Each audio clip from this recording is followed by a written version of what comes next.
Assalamualaikum warahmatullahi wabarakatuh. Hai semuanya. Perkenalkan, nama saya Elsa Febianti Utami, nomor induk mahasiswa 2005796, nomor absen 16. Saya dari kelas 3G, program studi pendidikan guru sekolah dasar UPI Kampus Sumedang. Di sini saya ditemani oleh teman-teman saya. Untuk teman-teman, dipersilahkan memperkenalkan diri terlebih dahulu. Halo semuanya, terima kasih Kak Elsa. Nah, seperti pepatah, tak kenal maka tak sayang. Jadi izinkan saya memperkenalkan diri. Hai semuanya, perkenalkan nama saya Andin Sofatun Nafila dengan NIM 2006953, absen 24. Dan next nih kita kenalan sama teman kita yang satu lagi, Kak Sylvia. Halo semuanya, Sampurasun. Perkenalkan, nama saya Sylvia Sri Rahayu, NIM 2009193, nomor absen 43. Salam kenal ya semuanya. Nah, di sini kami akan menyampaikan sebuah orasi ilmiah melalui podcast ini guna memenuhi tugas ujian akhir semester mata kuliah pembelajaran bilangan dan pengolahan data di SD. Dengan dosen pengampunya ada Ibu Dr. Isrok Atun MPD. Nah, kira-kira siapa yang tahu nih kita akan membahas tema apa ya? Oke, jadi kita itu di sini akan membahas sebuah tema yaitu statistika.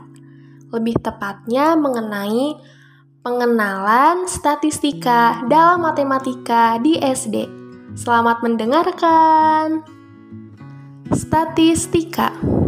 Statistika dalam arti sempit berarti kumpulan data berupa angka, lalu penyajian data dalam tabel dan grafik bilangan yang menunjukkan karakteristik dari kumpulan data.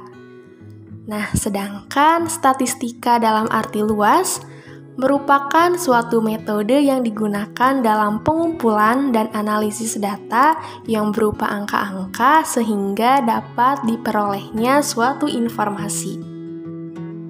Nah, dari pengertian yang telah disampaikan oleh Kak Elsa tadi, dapat kita simpulkan ya bahwa statistika adalah ilmu yang mempelajari bagaimana caranya untuk merencanakan, mengumpulkan, menganalisis, menginterpretasi, serta mempresentasikan sebuah data. Statistika ini erat loh kaitannya dengan aktivitas dalam kehidupan sehari-hari kita. Contohnya apa aja sih Kak? Banyak nih contohnya, antara lain mengukur tinggi badan, berat badan, nilai pelajaran siswa, yang nantinya dari data yang sudah kita peroleh, kita kumpulkan dan kemudian kita sajikan menjadi suatu informasi.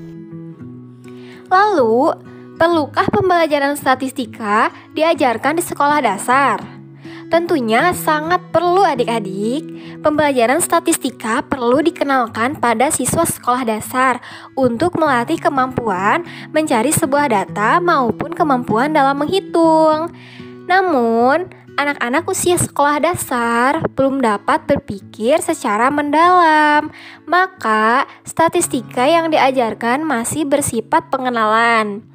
Dalam pembelajaran statistika di sekolah dasar, hendaknya dikaitkan dengan kegiatan bermain yang digemari siswa ataupun hal-hal yang dialami siswa langsung.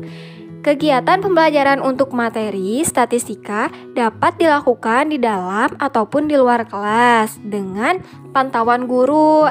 Nah, kegiatan pembelajaran yang dipilih diusahakan dapat dibayangkan oleh siswa sesuai dengan lingkungan kehidupan nyata. Wah, menarik kan adik-adik? Lalu, materi statistika seperti apa yang diajarkannya?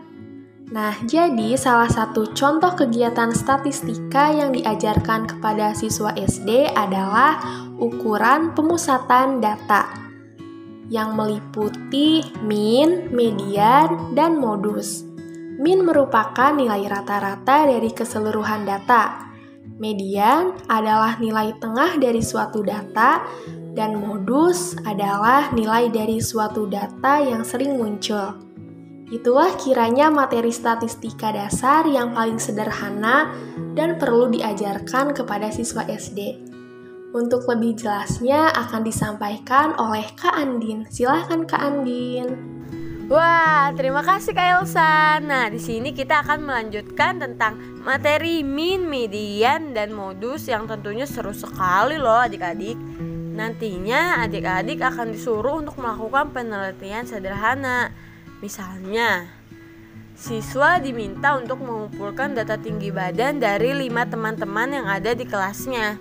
Nanti siswa akan melakukan pengukuran ataupun dapat bertanya langsung kepada temannya jika memang temannya sudah mengetahui tinggi badan mereka sendiri.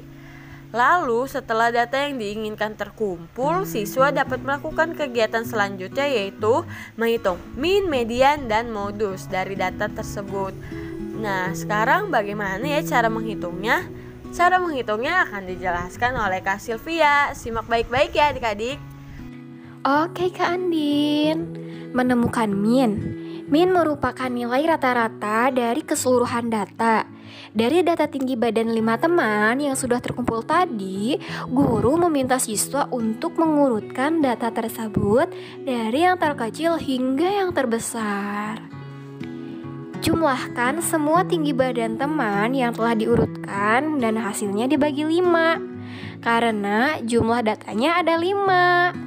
Misalnya 132, 132, 133, 134, 135 dalam sentimeter. Kelima angka tersebut jika dijumlahkan hasilnya adalah 666. Kemudian dibagi 5, hasilnya adalah 133,2. Jadi minnya adalah 133,2. Gimana? Mudah kan adik-adik untuk mendapatkan min? Next, kita lanjut ke median. Median adalah nilai tengah dari suatu data. Sama saja seperti tadi ya. Siswa mengurutkan terlebih dahulu data tinggi badan 5 teman dari yang terkecil hingga terbesar. Ada 132, 132, 133, 134, dan 135. Nah, dari kelima angka tersebut, angka yang berada di tengah, yang berada di tengah itu berarti angka yang berada di urutan ketiga. Nah, itu tuh tadi disebutkan di tengah-tengah. Berarti angka 133. Karena tadi kan 132, 132, 133, 134, dan 135. Nah, yang berada di tengah itu adalah angka 133. Jadi mediannya itu adalah 133. Gimana? Mudah juga kan adik-adik mencari median? Terakhir nih, yaitu menemukan modus. Nah, modus itu adalah nilai yang paling sering muncul loh. Jadi, sama seperti yang tadi, siswa akan mengurutkan data tinggi badan dari 5 temannya tersebut, dimulai dari yang terkecil hingga yang terbesar. Nah, di sini ada angka 132, 133, 134, dan 135. Temukan nilai yang paling sering muncul dari angka-angka yang tadi udah disebutin. Nah, karena di sini angka 132 disebutkan 2 kali, jadi modusnya adalah 132. Sangat mudah bukan? Nah, itulah materi statistika dalam matematika di sekolah dasar. Membuat siswa asik dalam mengumpulkan data, serta melatih kemampuan siswa dalam berhitung. Menarik sekali ya materi statistika ini. Betul banget, sangat menarik Kak Sylvia. Bahkan lebih menarik lagi nih, dalam implementasi kurikulum 2013, model pembelajaran di atas memenuhi kaidah pembelajaran saintifik. Hal ini bisa dilihat dari 5 pengalaman belajar yang dialami siswa, yaitu mengamati, menanya, mengumpulkan informasi, mengolah informasi, dan mengkomunikasikan hasil pengolahan informasi yang merupakan inti dari pembelajaran dengan pendekatan saintifik. Pembelajaran yang baik adalah saat hasil belajar dapat kita rasakan manfaatnya serta kita terapkan dalam kehidupan sehari-hari. Dan sebenarnya banyak sekali loh manfaat dari matematika terapan untuk kehidupan sehari-hari kita atau kehidupan nyata kita. Nah, pernyataan ini juga ditekankan oleh Sutarto dalam The Lange tahun 2010. Ia menekankan bahwa pentingnya pembelajaran matematika di sekolah yang harus dihubungkan dengan kehidupan nyata. Pernyataan ia sendiri ini tersirat dalam sebuah kalimat, yaitu real world as a concrete world is transferred through mathematical application. Wah, mantap sekali ya Kak. Tampaknya hal ini menjadi tantangan bagi guru untuk selalu menyajikan pembelajaran yang mampu menggugah minat belajar siswa. Sebab minat belajar, motivasi, dan partisipasi siswa adalah kunci keberhasilan meningkatnya hasil belajar, baik dari aspek kognitif, afektif, maupun psikomotorik. Dan di sini guru dituntut berinovasi tanpa henti. Semangat belajar matematika adik-adik. Selamat berinovasi guru Indonesia. Wassalamualaikum warahmatullahi wabarakatuh.